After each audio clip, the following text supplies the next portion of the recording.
we just here to try to expose those mistakes. I mean, so I'm just going to use what I can use. Use my speed, use my experience, and use my power. Just everywhere around the board. You think he's making a mistake coming up to your weight class? I mean, we're going to see. We're going to see. We got a good fight coming up, and he's already been in the trenches before. We see how he reacted. So so my turn to bring him back. That was a nightmare for him when he fought Maidana. So now it's time to reenact. You're gonna try to bring him flashbacks. Flashbacks, man. Give us a shout out, pound for pound. Hey, pound for pound, Andre Berto here in New York. Here in New York City. So have fun, have a good time. I'm sure you've read the criticisms about some of the guys that you fought. You think a decisive win over Victor Ortiz silences those critics? I don't think so. I think it's always going to be criticism.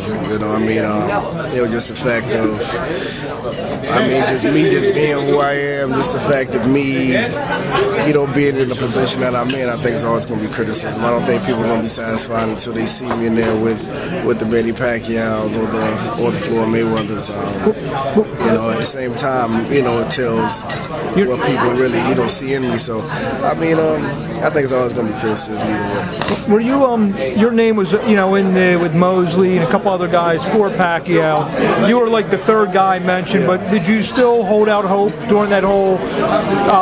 Did you feel that there was a legitimate shot at that point to maybe even get that fight?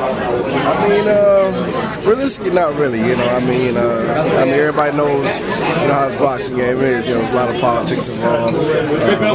A guy like Bob Bear, he's definitely going to try to keep everything in house. I just try to just go with the flow, just try to put my campaign out there. But it is what it is. We're just going to keep it moving. We're going to continue doing what we do. Do you think a dominating performance is going to make the public demand a guy like you fight? Whether it's Pacquiao next or one of the big boys, Cotto, someone like that? Yeah, I think that's the only way to do it.